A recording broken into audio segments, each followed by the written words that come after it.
2 Samuel 3 அதிகாரம் 39. நான் ராஜாவாக அபிஷேகம் பண்ணப்பட்டவனாய் இருந்த போதிலும் நான் இன்னும் பலவீனன். செரியாவின் குமாரராகிய இந்த மனுஷர் என் பலத்துக்கு மிஞ்சினவர்களாய் இருக்கிறார்கள். இந்த வசனத்தை நாம் படித்திருக்கிறோம், கேட்டிருக்கிறோம், ஒவ்வொரு விதமான வெளிப்பாடுகள் பெற்றிருக்கிறோம். செரியாவின் குமாரர்கள் யோவாப், அபிசாய், ஆசகேல். இவங்க தாவீதுடைய அப்பாவுடைய சகோதரி பிள்ளைங்க, இல்லாட்டா தாவீதோட அத்தை பசங்க. இவர்களை பற்றி தாவீது சொல்லுகிறான், தன்னுடைய நிலவரத்தை பற்றியும் தாவீது சொல்லுகிறான். நான் ராஜாவாக அபிஷேகம் பண்ணப்பட்டவன், ஆனாலும் நான் இன்னும் பலவீனனா இருக்கிறேன். காரணம் செரியாவின் குமாரர் என்னுடைய பலத்துக்கு மிஞ்சினவர்களா இருக்கிறார்கள். இதை குறித்து நான் ஏற்கனவே ஒரு தரம் பேசியிருப்பேன், உங்களுக்கு தெரிஞ்சிருக்கலாம். கவனம் உங்களுக்கு ஞாபக சக்தி அதிகமாக இருப்பின் நீங்கள் அதை விளங்கி இருப்பீர்கள். யோவாபுடைய தோல்வி, இல்லாவிட்டால் குணநலன்கள், முரட்டாட்டங்கள், அபிசாயினுடைய செயல்பாடுகள், ஆசைகளுடைய செயல்பாடுகள், இதெல்லாம் செரியாவின் குமாரராகிய அவருடைய கிரியை தாவீதை கட்டி போட்டு விட்டது, கீழ்பிடித்து விட்டது. இது ஒரு வெளிப்பாடு, அது நமக்கு எல்லாருக்கும் தெரிந்த ஒரு அனுபவம். இன்றைக்கு நம்மில் எத்தனை பேர் பலவீனர்கள்? நம்மில் அநேகர் பலவீனர்னு சொல்றோம். ஒரு சிலருக்கு புலம்புறதுதான் பலவீனம். ஒரு சிலர் கேட்பாங்க, பெரிய அறிவாளிகளை இல்லாட்ட ஃபேமஸான ஆளுங்கள் எல்லாம் புகழ்ச்சியில் இருக்கிறவங்க, உச்சியில் இருக்கிறவங்களை பற்றி கேட்பாங்க, உங்களுடைய பலம் என்ன, உங்களுடைய பலவீனம் என்ன?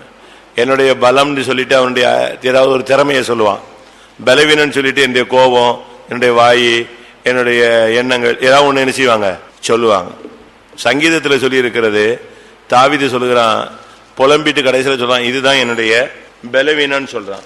77 சங்கீதம் 10 வசனம். அப்பொழுது நான், இது என் பலவீனம், ஆனாலும் உன்னதமானவருடைய வலது. அதுக்கு மேல அவர் தயவு செய்யாது இருப்பாரோ, அவர் இப்படி செய்ய மாட்டாரோ, இப்படி செய்ய மாட்டாரோன்னு ஒரே புலம்பிட்டு கடைசியில் சொல்லுவான், ஆமா இது கடைசியில் இது என்னுடைய பலவீனம்மா. ஒரு சிலருக்கு புலம்பல் தான் பலவீனம், புலம்பிக்கிட்டே இருப்பாங்க. நல்லது நடந்தாலும் சரி, கெட்டது நடந்தாலும் சரி, அதை இதை அப்படியே சொல்லிக்கிட்டே இருக்கணும். அது ஒரு பலவீனம். பவுலுக்கு ஒரு பலவீனம் இருந்தது, அது சரீர பலவீனம். சரீரத்தில் பயங்கரமான வேதனைகளை அவன் சுமந்தான். என் பலவீனத்தில் அவருடைய பலன் பூர்ணமாய் விளங்கும். மொத்தத்தில் நீங்க பாத்தீங்கன்னா மாம்சமே என்னதுதான், பலவீனம் உள்ளதான். நல்லா ஹார்ட் ஒர்க்கும் பண்ணும், ரொம்ப சோர்ந்தும் போயிடும். இப்ப நம்முடைய பலவீனம் எப்படிப்பட்டது?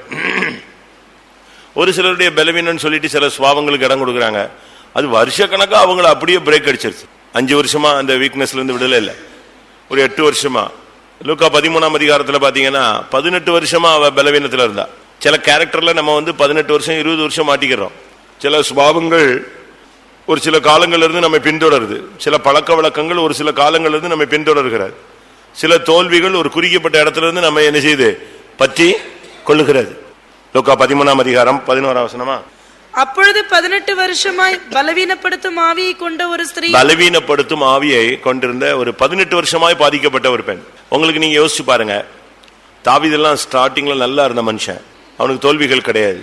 சவுல நீங்க பறிச்சு பாத்தீங்கன்னா ஆரம்ப காலங்களில் அவனுக்கு தோல்விகள்லாம் கிடையாது. ஆனா போக போகத்தான் இந்த பலவீனங்கள் அவர்களை தாக்கிவிட்டது. ஏதோ ஒரு சூழ்நிலையில அவங்க அதுக்கு இடம் கொடுத்துட்டாங்க. இந்த பெண்ணும் கூட பிறந்ததுல இருந்து பலவீனப்படுத்தப்பட்ட ஆவியினால் தாக்கப்பட்டவள் அல்ல. ஒரு குறிக்கப்பட்ட காலங்களில் இருந்து இவளுக்குள்ள அந்த ஆவியினுடைய போராட்டம் அவளை பலவீனப்படுத்தினது.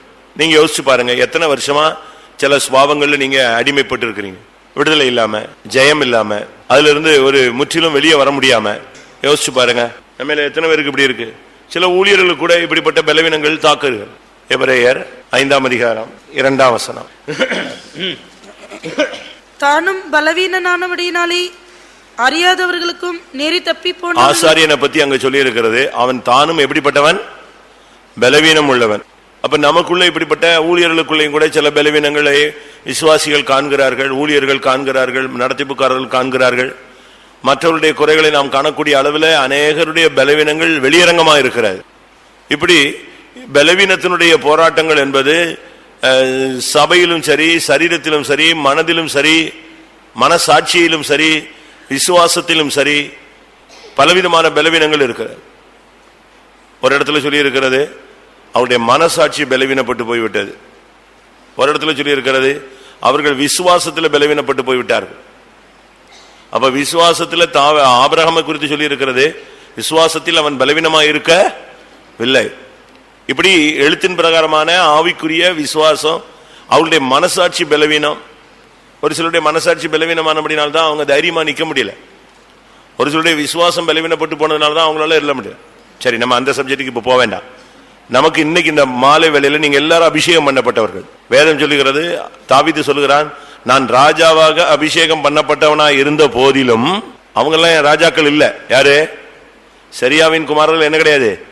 ராஜாக்கள் கிடையாது, தளபதிகள், யுத்த வீரர்கள், சேனாபதிகள், போர்படை தளபதிகள். ஆனா அவங்களுக்கு ராஜ அபிஷேகம் கிடையாது. ஆனா அவங்கள விட நான் இப்ப யாரா இருக்கிறேன்? பலவீனனா போயிட்டேனே அப்படிங்கிற. இதை நம்ம இவ்வளவு நாள் நம்ம நெகட்டிவா தான் இந்த ரெவலேஷன் எடுத்திருப்போம். இன்னைக்கு பாசிட்டிவா ஒரு வித்தியாசமான கோணத்துல நாம் இதை பார்க்கலாம். அபிஷேகம் பெற்று இருக்கிறோம். அங்கே அவன் சொல்லுறான், செரியாவின் குமாரர் அப்படிங்கிறான். செருயா அப்படிங்கிறது அவங்க அம்மா பேர். செருயானா நறுமணம், வாசனை வீசக்கூடியது, இல்லாவிட்டால் குங்கிலிய மரம்னு அர்த்தம். நறுமணம். நம்ம எப்பொழுதுமே பாசிட்டிவா திங்க் பண்ணணும், நெகட்டிவாவே நினைச்சக்கூடாது. ஒருத்தனுடைய குறையவே பார்த்துட்டு போக கூடாது.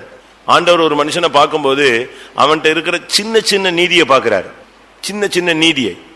ஒரு துன்மார்க்கன், அவனுக்கு பேர் துன்மார்க்கன், அவன் ஒரு நீதி செய்தால் பைபிள் என்ன சொல்லுது? அவனுடைய நீதி நினைக்கப்படுகிறது, துன்மார்க்கம் என்ன செய்கிறது? மறைக்கப்படுகிறது. ஆனா அதே நேரத்தில் ஒரு நீதிமான் 99% நீதிமானா இருந்து ஒரு பாவம் செய்தா அப்படி ஜட்ஜ்மெண்ட் திரும்புது. அவன் செஞ்ச நீதியெல்லாம் அடிபட்டு போய் அவன் செஞ்ச துன்மார்க்க அடி தலை தூக்கி நின்று அவனை என்ன செய்யறார்? தேவன் நியாய தீர்ப்புக்கு கொண்டு வரார். இது என்ன வித்தியாசமான தராசா இருக்கு. யாக்கோபை நம்ம படிக்கும் போதெல்லாம் எத்தன், ஏமாற்றுக்காரன், வஞ்சிக்கிறவன், அபகரிக்கிறவன், தட்டி வீழ்த்துபவன், இப்படித்தான் நம்ம படிச்சுட்டே வரோம். அப்படித்தான் அவன் பேருக்கு அர்த்தங்களும் இருக்கு. ஆனா கர்த்தர் அவனை இஸ்ரவேலா மாத்தி அவனை யசூரனா பார்க்கிறார். தீமையை பார்க்க மாட்டாத சுத்த கண்ணன். யாக்கோபில அவர் அக்கிரமத்தை காண்கிறதே இல்லை, இஸ்ரேலிலே அவர் குற்றம் பிடிக்கிறதே இல்லை. இப்ப குற்றம் பிடிக்கணும்னு சொன்னா, நீங்க லேட்டா வந்தீங்க குற்றம், நீ எல்லாம் உட்கார்ந்து இருந்தீங்க குற்றம், கண்ணம் மூடல குற்றம், நீ முழங்கால் போடல குற்றம், நீ ஆவில நிரம்பல, அந்நிய பாஷை பேசல குற்றம், எல்லாம் கலர் ட்ரெஸ்ல வந்துட்டீங்க குற்றம். இப்படி சொல்லிட்டே இருக்கலாம்ல, சொல்லாம சொல்ல வேணாம், சொல்லிட்டே இருக்கலாம். ஒவ்வொன்றும் குற்றம் தான். ஆனா ஆண்டவர் இந்த ரீதியில பார்க்கல. அவனுக்குள்ள எந்த இது, இப்ப ஃபாரின்ல நம்ம படிப்புலாம் வித்தியாசமான படிப்புகள். நம்ம நாமளே கொண்டு போய் நம்மள பிள்ளைகளை எங்கேயாவது படிக்க வைக்கிறோம், அப்படி விட்டுறோம், இல்ல கட்டாயப்படுத்துறோம். ஆனா ஃபாரின்ல அப்படி கிடையாது. அந்த பிள்ளைங்களுடைய ஞானத்துக்கு ஏற்றமாய் அவங்களுக்கு எதுல இன்ட்ரெஸ்ட் இருக்கோ அதுல கொண்டு போய் என்ன செய்ய விடறான்? படிக்க விடுறான். அது ஒரு ஸ்டைல். அதுபோல தேவன் உனக்குள்ள என்ன நன்மை இருக்குன்னு தேடி பார்க்கிறார். அந்த நன்மையை வச்சு உன்னைய பிரகாசிக்க வைக்கணும்னு விரும்பப்படுறார். இங்கே சொல்லி இருக்கு, சரியா அப்படின்னு சொன்னா நறுமண பொருள். எவ்வளவு நம்முடைய ஜீவியத்தில் வாசனை வீசுகிறோம். கிறிஸ்துவின் நாமத்தை நம்ம எவ்வளவு மகிமைப்படுத்துகிறோம். ஆண்டோடைய நாமம் நம் நிமித்தம் மகிமைப்படுகிறதா, தூஷிக்கப்படுகிறதா? இதை நீங்க அனலைஸ் பண்ணணும், பகுத்தறியணும். நீங்க நல்ல தெளிவான சிந்தையோடு பார்க்கணும். அவர்கள் நிமித்தம் சத்திய மார்க்கம் தூஷிக்கப்படுகிறதே, உங்கள் நிமித்தம் கிறிஸ்து தூஷிக்கப்படுகிறாரே அப்படின்லாம் இருக்கு. அப்படின்னா என்ன அர்த்தம்? நம் நிமித்தம் நம்முடைய ஆண்டோடைய நாமம் என்ன செய்யுது? நறுமணம் வீசாம என்ன செய்யுது? துர்க்கந்தமாய் மாறுகிறது. யாக்கோபு சொல்றான், தன்னுடைய பிள்ளைகள் கோவப்பட்டு சீகேம் ஊராரெல்லாம் கொண்டு போட்டதுனால, தீ வச்சு கொளுத்திட்டதுனால அவன் சொல்றான், என் வாசனையை நீங்க என்ன செஞ்சிட்டீங்க? கெடுத்துட்டீங்க. சரியா அப்படின்னா நறுமணம். ஆண்டோடைய நாமத்தை மகிமைப்படுத்தும்படியாகத்தான் கர்த்தர் உன்னை ஏற்படுத்தி இருக்கிறார், என்னை ஏற்படுத்தி இருக்கிறார். இந்த ஜனத்தை நான் எனக்காக ஏற்படுத்தினேன், இவர்கள் என் துதியை சொல்லி வருவார்கள். நம்மளை கொண்டு வந்ததே எதுக்கு தெரியுமா? என் நாமம் தரிக்கப்பட்ட ஜனங்களை கொண்டு வா என்பேன். என் நாமத்திற்காக, என் மகிமைக்காக உருவாக்கி படைத்த என் நாமம் தரிக்கப்பட்ட என் ஜனங்கள். சங்கீதத்தை ஏசாயால நீங்க படிச்சீங்கன்னா அந்த இடத்துல இந்த ஜனத்தை குறித்து நம்ம ஆண்டவர் கொண்டு வரும்போது எந்த கண்ணோட்டத்தில் கொண்டு வந்தாருங்கிறத நீங்க பார்க்கலாம். ஆண்டவருடைய திட்டம் எப்படி? ஏசாயா 43:7, நான் என் மகிமைக்கென்று சிருஷ்டித்து உருவாக்கி படைத்து என் நாமம் தரிக்கப்பட்ட யாவரையும் கொண்டு வா என்பேன். நாம் ஆண்டவருடைய மகிமைக்கென்று சிருஷ்டித்து உருவாக்கி படைத்து அவருடைய நாமம் தரிக்கப்பட்ட ஜனங்கள். இப்ப நம் நிமித்தம் ஆண்டவருடைய நாமம் மகிமைப்படுகிறதா? இந்த விஷயத்துல தாவீது சொல்றான், நான் பலவீனன், என் மூலமா நறுமணம் வீசல, நான் பத்சேபால எடுத்துக்கிட்டேன், அவன் புருஷனை நெஞ்சிட்டேன், கொன்னுட்டேன். இந்த விஷயத்துல ஆண்டோட நாம நெஞ்சிருச்சு, தூஷிக்கப்பட்டுருச்சு, நறுமணம் வீச முடியல. நான் இந்த விஷயத்துல நான் யாரு? பலவீனன். இரண்டாவது, செரியாவின் குமாரர். குமாரர்னா ஃபர்ஸ்ட் யோவாப். யோவாப் அப்படின்னு சொன்னா கர்த்தர் என் பிதா என்று அர்த்தம். கர்த்தர் என் பிதா, தேவன் என் பிதா. ஆண்டவருடைய அந்த ஆண்டவர் ஒரு பிதா. தெய்வம் தன்னை வெளிப்படுத்தும் பொழுது எப்படித்தான் வெளிப்படுத்துறாரு? ஃபர்ஸ்டா அறிமுகமாக, நீங்கள் என் ஜனங்கள், நான் உங்கள், நீங்கள் என் ஜனமா இருப்பீர்கள், நான் உங்கள் பிதாவா இருப்பேன். இந்த விஷயத்திலையும் தாவீது சொல்றான், நான் பலவீனன். யோவாப்னா பிதா, கர்த்தர் பிதா. நம்ம பிதாக்களா மாறிட்டோமா? யோசிச்சு பாருங்க, வாசியுங்க. 1 கொரிந்தியர் 4:15. கிறிஸ்துவுக்குள் 10,000 உபாத்தியர்கள் உங்களுக்கு இருந்தாலும் தகப்பன்மார் அநேகர் உங்களுக்கு இல்லையே. இல்லையே, முடிஞ்சிச்சா? நாமுக்குள் நம்முடைய அநேக கல்யாணம் கட்டி பிள்ளை பெத்துட்டீங்க, குழந்தை பெத்துட்டீங்க, அதனால நீங்க தாய் தகப்பன்கிற பேர் எடுத்துட்டீங்க. அது வேற, அது உலக பிரகாரமான. ஆனா தேவன் பிதாவாய் தன்னை வெளிப்படுத்துறது எப்படின்னு சொன்னா, உங்கள் பிதா பூரண சர்க்குணர். உங்கள் பிதா பூரண சர்க்குணர். உங்கள் பிதா உங்களை மன்னிக்கிறது போல நீங்களும் ஒருவருக்கு ஒருவர் என்ன செய்யுங்கள்? மன்னிங்க. பிதா அப்படின்னா என்ன அர்த்தம்? பிதா மன்னிக்கிறவர். இந்த விஷயத்துல தாவீது சொல்றான், நான் பலவீனன். ஏன்னா மன்னிப்பு கேட்ட சீமைய பேருக்கு மன்னிச்சுட்டேனே தவிர என்னால மனப்பூர்வமா என்ன செய்யல, மன்னிக்க முடியல. கரெக்ட் தானா? காலில் விழுந்து மன்னிப்பு கேட்டானே சீமையு, நான் தூஷித்து தப்பு தான், ஏதோ அவசரப்பட்டுட்டேன், ராஜா என்னை மன்னிச்சிடணும், விட்டுறணும்னு சொன்னான். சரி போ, உன் வீட்டுக்கு போ அப்படின்னு சொல்லிட்டான். ஆனா சாலமோன சிங்காசனத்துல உட்கார வச்சுட்டு அவனுக்கு கொடுத்த சில கட்டளைகள்ல முக்கியமான கட்டளை, சீமையே நெஞ்சிடாத, அவன் நரமயிர சமாதானத்தோடு இறங்க விட்டுறாத. அப்ப இந்த விஷயத்துல அவன் யாரு? இந்த விஷயத்துல யாரு? இவன் பிதா இல்லையே. வாசிங்க எபேசியர் 4 கடைசி. ஒருவருக்கொருவர் தயவாயும் மன உருக்கமாயும் இருந்து கிறிஸ்துவுக்குள் தேவன் உங்களுக்கு மன்னித்தது போல. கிறிஸ்துவுக்குள் யாரு? தேவன் பிதா. இன்னொரு இடத்துல பிதானே இருக்கு. பிதா உங்களுக்கு மன்னித்தது போல. மார்க் 11:25. குயிக்கா தடவ கூடாது.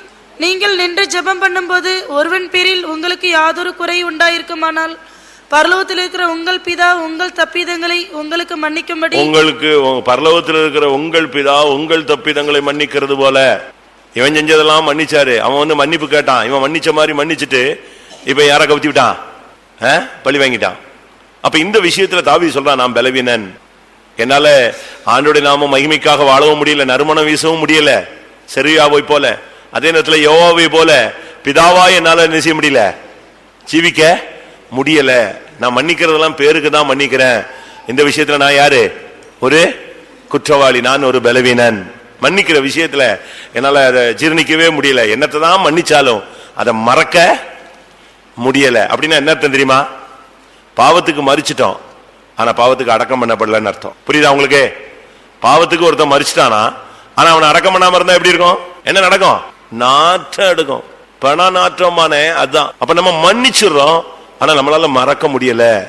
இந்த விஷயத்துல தாவீது சொல்றான், உண்மைதான், பிதாவின் சுபாவம் எனக்கு இல்ல, என்னுடைய நிமித்தம் ஆண்டோடைய நாமத்தை மகிமைப்படுத்த முடியல, என்ன பிதாவை போல என்னால வாழவும் முடியல. இந்த விஷயத்துல நான் ஒரு பலவீனன். அடுத்ததாக அபிசாய். அபிசாய் அபிசாயின்னு சொன்னா ஈகையின் பிதா, கொடுப்பதில் வல்லவன். இன்னொரு அர்த்தம் செல்வத்தின் ஊற்று. கொடுக்கிறதுல அவன் சொல்றான், நான் இன்னும் பலவீனனா தான் இருக்கிறேன், என்னால இன்னும் எல்லாத்தையும் என்ன செய்ய முடியல, கொடுக்க முடியல. ஏசு சொல்றார், தன் ஜீவனையே கொடுக்கணுங்கிறார். நம்ம என்னத்தை கொடுத்துட்டோம்? நம்முடைய இதெல்லாம். ஒருத்தன் ஒரு அங்கேயே கேட்டா நீ என்ன செய்ய, அவனுக்கு கொடுத்துரு, அப்படிதான் சொல்லுது. நமக்கு கொடுக்கிற விஷயத்துல நம்ம எத்தனை பேர் பலவீனர்கள்? கொடுக்கிற விஷயத்தை பாருங்க, கொடுக்கிற தன்மை இருக்கா? ஆண்டவருக்கு கொடுக்கிறோமா? ஏழைகளுக்கு கொடுக்கிறோமா? பிள்ளைகளுக்கு கொடுக்கிறோமா? மனைவி பிள்ளைகளுக்கு கொடுக்கிறோமா? சபைக்கு கொடுக்கிறோமா? ஆண்டவருக்காக எதையாவது கொடுக்கிறோமா? கொடுக்கிற விஷயத்துல நம்ம எத்தனை பேர் பலவீனர்களா இருக்கிறோம்? ஆனா வாங்குற விஷயத்துல நம்ம எல்லாரும் என்ன செய்யறோம்? என்னத்தையாவது முழங்கால போட்டு பாஸ்டிங்க போட்டு அழுது கண்ணீர் விட்டு அவரை போட்டு உலுக்கி எடுத்து வாங்கிடுறோம். ஆனா பைபிள் சொல்லுகிறது வாங்குகிறதை பார்க்கிலும், அப்போஸ்தலர் நடவடிக்கைகள்ல வாங்குகிறதை பார்க்கிலும் கொடுக்கிறதே பாக்கியம். வாசிங்க அப்போஸ்தலர். வாங்குகிறதை பார்க்கிலும் கொடுக்கிறதே பாக்கியம். கொடுக்கும் தன்மை. நமக்கு கொடுக்கிற தன்மை இருக்கா? நம்ம எத்தனை பேர் எவ்வளவு காரியங்களை கொடுக்கிறோம்? சிங்காசனத்தை கொடுக்கிற விஷயத்துல தாவீது தப்புன்ட்டான். அது தேவனுடைய திட்டமா இருக்கட்டும். ஆக்சுவலா யாருக்கு தான் கொடுக்கணும்? மூத்த பிள்ளைக்கு தான் கொடுக்கணும். இவன் தவறான ஒரு வாக்குத்தத்தம் யாருக்கு கொடுத்துட்டான்? யாருக்கு கொடுத்துட்டான்? பத்சேபாளுக்கு கொடுத்துட்டான். அந்த விஷயத்துல யாருக்கு சான்ஸ் கிடைச்சிருச்சு? சாலமோனுக்கு சான்ஸ் கிடைச்சிருச்சு. ஆனா ஆக்சுவலா உரிமையாளர் யார் தான்? சொல்லுங்க. அந்த சூழ்நிலைக்கு யார் தான் கரெக்ட்? அதோனியாதான் வரணும். ஆனா இவன் கொடுக்கிற விஷயத்துல வார்த்தைகள் எங்கேயோ ஒரு இச்சையில ஆசையில கிடக்கும் போது புலம்புன வார்த்தையில எது போயிடுச்சு? சான்ஸ் போயிடுச்சு. நம்ம யாருக்கெல்லாமோ கொடுத்துருவோம், பக்கத்து வீட்டுக்காரனுக்கு கொடுத்துருவோம். ஆனா சொந்த மனைவி பிள்ளைகளுக்கு கொடுக்க மாட்டாங்க. யாரு பிள்ளைகளுக்கு எல்லாமோ அள்ளி கொடுப்பாங்க. ஆனா தாம் பிள்ளைகளுக்கு என்ன செய்ய மாட்டாங்க. சில பேரண்ட்ஸை பாருங்க, ஒண்ணுமே கொடுக்க மாட்டாங்க பிள்ளைகளுக்கு. நான் செத்த பிறகு எடுத்துக்கோ, நான் செத்த பிறகு எடுத்துக்கோ. ஏன்னா பிள்ளைங்க மேல என்ன கிடையாது? நம்பிக்கை கிடையாது. பிள்ளைகளும் ஒரு சில பிள்ளைங்க எல்லாத்தையும் வாங்கிட்டு தகப்பன் தாய ரோட்ல விட்டு போற கேஸும் இருக்கு. இப்படி பல காரியங்களை பார்த்ததுனால பெற்றோர்கள் ரொம்ப கேர்ஃபுல்லா இருக்காங்க. ஆனா அதே நேரத்தில் ஒரு செட்டில்மெண்ட் பண்ணாம இவங்க செத்து போன பிறகு நல்லா இருக்கிற அண்ணன் தம்பி அவ்வளவு அடிச்சு சாவுறான். அப்படி ஒரு பெரிய பிரிவினைக்கு காரணமா பெற்றோர்கள் போயிடுறாங்க. நம்ம இப்ப அந்த சப்ஜெக்டுக்கு போக வேண்டாம். நமக்கு கொடுக்கும் தன்மை எப்படி இருக்கிறது? நம்ம எத்தனை பேர் எவ்வளவு காரியங்களை கொடுக்கிறோம்? இயேசு தன்னுடைய ஜீவனை கொடுத்தார். பிதா குமாரனை கொடுத்தார், குமாரன் தன் ஜீவனை கொடுத்தார். கொடுக்கும் தன்மையில நீங்க ஆண்டவருடைய சமூகத்துல கேளுங்க, ஆண்டவரே இந்த கொடுக்கிற கிருபை எனக்கு தாங்கன்னு சொல்லுங்க. இறைக்கிற கிணறு தான் என்ன செய்யும்? ஊரும். இயேசு சொன்னார், கொடுங்கள் அப்பொழுது உங்களுக்கு கொடுக்கப்படும். ஏழைகளுக்கு கொடுங்க, விசுவாச குடும்பத்தாருக்கு நன்மை செய்யுங்க, இல்லாதவங்களுக்கு உதவி செய்யுங்க. ஆகாரம் இல்லைன்னா அவனுக்கு ஆகாரம் கொடு, அவனுக்கு வஸ்திரம் இல்லைன்னா அவனுக்கு வஸ்திரம் கொடு, அவனுக்கு தாகத்துக்கு தண்ணீர் கொடு. இப்படிலாம் பைபிள் தெளிவா சொல்லுது. இந்த விஷயத்துல இவன் சொல்றான், நான் பலவீனன் தான், மிஸ் பண்ணிட்டேன். என்னைக்கோ உள்ள வார்த்தையில யாரு கொடுத்துட்டான்? தாவீதுக்கு எழும்ப முடியல, உட்கார முடியல, படுக்க முடியல, சிங்காசனத்தை விடவும் முடியல. எதை விட முடியல? சிங்காசனத்தையும் விட முடியல. அப்படியே படுத்துக்கிட்டே கிடக்குறான். ஆனா அந்த நேரத்திலையும் சிங்காசனத்தை விட முடியல. இது பொறுத்து பார்த்து அது நீ எங்க போயிட்டான்? அனௌன்ஸ் போயிட்டான், ராஜான்னு டிக்ளேர் பண்ண ஆரம்பிச்சிட்டான். இந்த நேரத்தில் யாரு வந்துட்டா? கொடுக்கிற விஷயத்துல, சிங்காசனத்தை கொடுக்கிற விஷயத்துல அவன் பலவீனன். அடுத்ததாக ஆசகேல். ஆசகேலுக்கு ரெண்டு அர்த்தம் இருக்கு. தேவன் பார்க்கிறார், தேவன் செய்கிறார். தேவன் செய்கிறார், தேவன் பார்க்கிறார். ஆண்டவர் பார்க்கிற விஷயங்கள், ஆண்டவர் எல்லாத்தையும் பார்க்கிறார். அவருடைய கண்களுக்கு மறைவானது ஒண்ணுமே கிடையாது. அவங்க அம்மா பேர் வச்சிருக்கா பாருங்க, அம்மா அப்பாவும் சேர்ந்து பேர் வச்சிருக்கா பாருங்க பிள்ளைக்கு. தேவன் என்ன செய்கிறார்? பார்க்கிறார். தேவன் பார்க்கிற விஷயத்துல நாம எவ்வளவு காரியங்கள குற்றவாளிகள். தேவன் தாவீது விஷயத்துல பார்த்தார், இவன் என்னெல்லாம் பண்றான். சாத்தானுடைய ஏவுதலுக்கு கீழ்ப்படிந்து ஜனங்களை என்ன வச்சான், அதை தேவன் பார்த்துக்கிட்டே இருந்தார். கடைசியில் ஒரு பெரிய திரள் கூட்டம் ஜனங்கள் செத்து போனார்கள். உரியா விஷயத்துல பார்த்துக்கிட்டே இருந்தார். அதனாலதான் அவன் கடைசியில் சொல்றான் சங்கீதத்துல, தேவரீர் உம்முடைய கண்களுக்கு முன்பாக உமக்கு விரோதமா என்ன செஞ்சேன்? பாவம் செய்தேங்கிறான். அப்போ அவர் பார்க்கிற தேவன்கிறத அவன் அப்பதான் உணர்றான். நமக்கு இந்த நாட்களில தேவன் பார்க்கிறார்னு அறிவு இருந்தா ஒருத்தனும் பாவம் செய்ய மாட்டான். தேவரீர் ஒருவருக்கே விரோதமாக நான் பாவம் செய்து உமது கண்களுக்கு முன்பாக பொல்லாங்கானதை நடப்பேன். யார் கண்களுக்கு முன்பாக? உமது கண்களுக்கு முன்பாக. அப்ப தேவன் பார்க்கிறார். தேவன் பார்க்கிற விஷயத்துல கடைசியில உரியாவை கொன்னே விட்டான். எவ்வளவு பயங்கரமானது. தேவன் அதை பார்த்துட்டு தான் உடனே தீர்க்கதரிசி அனுப்பினார். இப்போ நீ இவ்வளவு கொடூரமாச்சு நடந்துட்டியே, அவனை கொன்னே விட்டியே. பயங்கர கோவம் ஆண்டவருக்கு. தீர்க்கதரிசியை அனுப்பி அவனை போட்டு ஒரு வழி பண்ணிட்டாரு. அவனை போய் அந்த தீர்க்கதரிசி அது அப்படி இப்படின்னு சொன்னான். உடனே அவன் சொன்னான், யார் அவனை கொன்றணும் அப்படின்னா, நீ தான்ப்பா அந்த துரோகி, நீ தான் இப்படி பண்ண, நீ தான். தேவன் இதெல்லாம் பார்த்துக்கிட்டு இருக்காரு அப்படின்னு உடனே அப்படியே மிரண்டுட்டான். தீர்க்கதரிசி சொன்னா, ஒருத்தனுக்கு ஒரே ஒரு ஆட்டுக்குட்டி இருந்துச்சு, யாரோ நண்பன் வந்தான்னு சொல்லி இந்த பக்கத்து வீட்டுக்காரன் போய் அந்த ஒரே ஆட்டுக்குட்டியை கூட எடுத்து எணிஞ்சிட்டான். இப்படி பண்ணிவிட்டானே. யாரா அந்த நண்பன்? அது வெட்டுன்னு சொன்னான். யாரு அது? வாசிங்க இந்த வசனம். அப்பொழுது தாவீது, வசனம் சொல்லணும். 2 சாமுவேல் 12:5. அப்பொழுது தாவீது அந்த மனுஷன் மேல் மிகவும் கோபம் உண்டவனாகி நாத்தானை பார்த்து, இந்த காரியத்தை செய்த மனுஷன் மரணத்துக்கு பாத்திரன் என்று கர்த்தருடைய ஜீவனை கொண்டு சொல்லுகிறேன். அதுக்கு அவன் என்ன சொன்னான்? அவன் இரக்கமற்றவனாயிருந்து இந்த காரியத்தை செய்தபடியினால் அந்த ஆட்டுக்குட்டிக்காக நாளத்தினை திரும்ப செலுத்த வேண்டும் என்றான். நீர்தான். அப்பொழுது நாத்தான் தாவீதை நோக்கி, நீயே அந்த மனுஷன், இஸ்ரவேலின் தேவனாகிய கர்த்தர் சொல்லுகிறது என்னவென்றால். அவ்வளவுதான். அந்த இடத்துல அவன் சொல்றான், யார் அந்த மனுஷன்? நீதான். நீ உனக்கு என்னென்ன கேட்டிருந்தாலும் உனக்கு தந்திருப்பேன். ஆனா நீ இந்த விஷயத்துல 9ஆம் வசனம், கர்த்தருடைய பார்வைக்கு பொல்லாப்பான இந்த காரியத்தை நீ செய்து அவருடைய வார்த்தையை நீ அசட்டை பண்ணினது என்ன? எவ்வளவு பயங்கரமான வார்த்தை தெரியுமா? நீயே அந்த மனுஷன், கர்த்தருடைய பார்வைக்கு. அப்ப கர்த்தர் பார்க்கிறார். இந்த விஷயத்துல தாவீது சொல்றான், நான் பலவீனன் தான். ஆமா, கர்த்தர் பார்க்க நான் தப்பு செஞ்சிட்டேன். அடுத்து கர்த்தர் செய்கிறார். கர்த்தர் பல காரியங்கள் செய்கிறார் நமக்காக. ஆனா நம்ம கர்த்தருக்காக என்ன செய்யறோம்? கர்த்தர் ஒவ்வொரு நாளும் நமக்கு எவ்வளவோ காரியங்கள் செய்கிறார். அவர் செய்ய நினைத்ததே தடைபடாது. நமக்காக எவ்வளவோ காரியங்கள் செய்கிறார். நம்ம குடும்பத்துக்காக, நம்முடைய பிள்ளைகளுக்காக, நம்முடைய சரீரத்துக்காக, நம்முடைய வருங்காலத்துக்காக, நம்முடைய ஆவிக்குரிய காரியங்களுக்காக, விசுவாச வாழ்க்கைக்காக, பரிசுத்தத்துக்காக, பிரதிஷ்டைக்காக, நமக்கு விரோதமான செய்வனை, பொல்லாத ஆவி, மனுஷ போராட்டங்கள், வியாதி, பலவீனம், மன போராட்டங்கள், இதுக்கெல்லாம் கர்த்தர் எவ்வளவோ காரியங்களை நமக்கு நெஞ்சிட்டு இருக்காரு, உதவி செஞ்சுக்கிட்டே இருக்காரு. ஆனா நாம கர்த்தருக்காக என்ன பண்ணிட்டோம்? தேவனுக்காக நான் இதை செய்தேன் அதை செய்தேன்னு சொல்ல முடியுமா? இன்னைக்கு கர்த்தருக்காக எதையாவது செஞ்சிருக்கோமா? வேலைக்கு போயிருக்கோம், அது கர்த்தருக்காக செஞ்சது இல்ல. நமக்காக ஓடி ஆடி அங்க இங்க போய் அதை எதை செஞ்சோம், அதெல்லாம் கர்த்தருக்குரியதா அல்ல. கர்த்தருக்காக ஏதாவது சுவிசேஷம் சொன்னோமா? நற்செய்தி சொன்னோமா? யாராவது ஆத்துமாக்களுக்காக ஜெபம் பண்ணோமா? பரிந்து பேசினோமா? திறப்புல நின்னோமா? யாருக்காவது உதவி செஞ்சோமா? யாருக்காவது நன்மை செஞ்சோமா? யாருக்காவது தேவனை நோக்கி கூப்பிட்டோமா? அதுதான் கர்த்தருக்காக நம்ம செய்யற காரியம். எல்லாரும் கண்களை மூடுவோம். இந்த விஷயத்தில் நாம் நம்ம யோசிச்சு பார்ப்போம். இந்த 4 காரியங்கள். இவன் சொல்றான், நான் பலவீனன் தாயா, நான் ராஜா அபிஷேகம் பெற்றிருக்கிறேன், ஆனா எனக்குள்ள இன்னும் ஆண்டவருடைய நாமத்தை மகிமைப்படுத்தக்கூடிய தன்மைகள் இல்ல. உணர்வடைந்தவர்கள் கண்களை மூடுங்கள்.